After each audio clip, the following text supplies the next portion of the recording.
જીવન તો નદીની માફક વહેતું જ રહેવાનું, પણ તમે જો વહેશો તો જીવશો અને અટકશો તો ડૂબી જશો. પહાડ પર ચડવાનો એક નિયમ છે, ઝૂકીને ચાલવું, દોડવું નહીં, અને જિંદગી પણ બસ આટલું જ માંગે છે. કોઈની ખરાબ બાબતો હોય તો એ એના કાનમાં કહેવી, અને સારી બાબતો હોય એ આખા ગામમાં કહેવી. ક્યાં ટકવું, ક્યાં અટકવું અને ક્યારે છટકવું, આ 3 વસ્તુ આવડી જાય તો જિંદગીમાં ક્યારે લટકવું ના પડે. પ્રેમ એટલે દિલથી અપાતું માન, અને માન એટલે દિમાગથી અપાતો પ્રેમ. ધારી લઈએ એના કરતાં પૂછી લઈએ તો સંબંધ વધારે ટકે. જીવન એક સાબુની ગોટી જેવું છે. એક સમય તમને એવું લાગશે કે તેને કબજામાં કરી લીધું, પણ સમય જતાં જ સરકી જશે. તમે સાચા હો તો તેને સાબિત કરવાની જરૂર નથી. એક દિવસ જગત તમને આપોઆપ સ્વીકારશે. જિંદગી તમને જ્યારે ખાટા લીંબુ આપે છે ત્યારે તમારે તેનું મીઠું લીંબુ શરબત બનાવવું જોઈએ. જો તમને સાચી દિશા અને સાચા સમયનું જ્ઞાન ના હોય તો ઉગતો સૂરજ પણ ડૂબતો લાગી શકે છે. શબ્દો મફત છે, પરંતુ તેને વાપર્યા પછી કિંમત ચૂકવવી પડે છે. ઉગવાની જેને ઉતાવળ હોય છે, મોટે ભાગે એ બાવળ હોય છે. અમુક સંબોધન પાસવર્ડ જેવા હોય છે. એ નામે સંબોધન કરો એટલે માણસ ખુલી જાય છે. શેરડીમાં જ્યાં ગાંઠ હોય છે ત્યાં રસ નથી હોતો, અને જ્યાં રસ હોય ત્યાં ગાંઠ નથી હોતી. જીવનમાં સંબંધોનું પણ આવું જ છે. જિંદગીમાં સૌથી વધુ ખુશી એ કામ કરતી વખતે થાય છે જેના માટે લોકો કહેતા હતા કે આ કામ તું નહીં કરી શકે. જિંદગીનો આખો પ્રોગ્રામ અગાઉથી જ સેટ થઈ ગયો છે. આપણે તો ફક્ત આપણું બેસ્ટ પરફોર્મન્સ આપવાનું હોય છે. આજના યુગમાં એક્ટરોની બહુ કદર છે, કારણ કે દરેક માણસ એક્ટર બની ગયો છે. આજે લાગણીઓનો નહીં પણ લાગણીઓના પ્રદર્શનનો યુગ છે. સુખ નથી આવતું દુઃખ વગર, પ્રેમ નથી મળતો નફરત વગર. માટે ભરોસો રાખો ભગવાન ઉપર, કેમ કે ભગવાને સાગર નથી બનાવ્યો કિનારા વગર. અંધારું જ ત્યાં આપણું હોય ત્યાં પારકાનું અજવાળું કામ ના આવે. દુનિયા મને શું આપશે એમ વિચારનાર મેનેજર બને છે. દુનિયાને હું શું આપું એમ વિચારનારા લીડર બને છે. જિંદગીની મજા લેતા શીખો.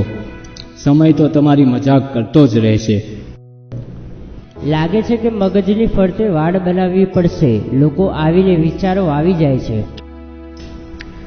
હોશિયાર માણસથી ભૂલો થાય એવું ક્યારેક બને, પણ ભૂલોથી માણસ હોશિયાર થાય તેવું જરૂર બને છે. સફળતા માટે આત્મવિશ્વાસ જરૂરી છે, અને આત્મવિશ્વાસ માટે તૈયારી. સંબંધ અને સંપત્તિ મુઠ્ઠી ભરો તો રેતી છે, અને જો વાવતા રહો તો ખેતી છે. સાહેબ, હસતું મન અને હસતું હૃદય એ જ સાચી સંપત્તિ. એના પર ઇન્કમટેક્સની રેડ ક્યારેય નથી પડતી. ખાઈમાં પડેલો માનવી બચીને ઉપર આવી શકે છે, પરંતુ અદેખાઈમાં પડેલો માનવી ક્યારેય ઉપર આવી શકતો નથી. માટીના ગળા અને પરિવારની કિંમત ફક્ત બનાવવાવાળાને જ ખબર હોય છે, તોડવાવાળાને નહીં. પૈસા વડે તમે ઉમદા કૂતરો ખરીદી શકો છો, પણ તેને પૂંછડી પટપટાવતો કરવા માટે તો પ્રેમની જ જરૂર પડવાની. મનપસંદ પાત્ર મળવું મુશ્કેલ છે, પરંતુ મળેલ પાત્રને મનગમતું બનાવવું એ આપણા હાથમાં છે. જિંદગીને સમજવી એક વાત છે, અને જિંદગી જીવવી એ બીજી વાત છે. જે વ્યક્તિ પાસે નમવા માટેની સભ્યતા હોય તેની પાસે નમાડવાની તાકાત પણ હોય જ છે. જીવન આઈસ્ક્રીમ જેવું છે, પી ગયા એ પહેલાં તેની પૂરેપૂરી મજા માણી લો. કોઈ જીવને ભલે છળ ના નાખો, પણ કોઈના જીવનમાં અડચણ ના નાખો. પગથિયાની ખૂબી એ છે કે પોતે સ્થિર રહીને બીજાને ક્યાંક પહોંચાડે છે. ભૂલ પીઠ જેવી છે, સાહેબ, બીજાની દેખાય, આપણી નહીં. જીતવાની સૌથી વધારે મજા તો ત્યારે આવે છે જ્યારે બધા તમારી હારની રાહ જોઈને બેઠા હોય. દિવસમાં જો તમે કોઈ પણ મુશ્કેલીમાંથી પસાર ન થાઓ તો સમજજો કે તમે ખોટા રસ્તે સફર કરી રહ્યા છો. વિચારો કેટલા આવે છે એ મહત્વની વાત નથી, પરંતુ વિચારો કેવા આવે છે એ ખૂબ જ મહત્વનું છે.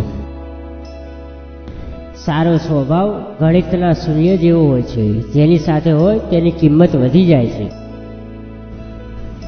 જીવનમાં જે વાત ભૂખ્યું પેટ અને ખાલી ખિસ્સું શીખવે છે તે વાત કોઈ શિક્ષક પણ ના શીખવી શકે.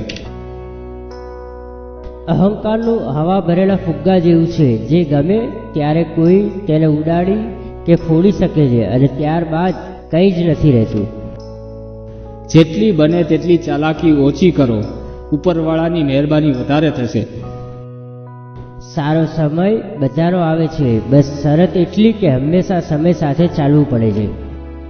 કટાઈ જવા કરતાં ઘસાઈ જવું વધારે સારું છે. નસીબ એ એક એવી વસ્તુ છે જેને ચમકાવતા રહેવું પડે છે, નહીંતર નસીબને પણ કાટ લાગી જાય છે. આ દુનિયામાં ભગવાનને યાદ કરવાવાળા કરતાં સારા કર્મ કરવાવાળા વધારે સુખી છે.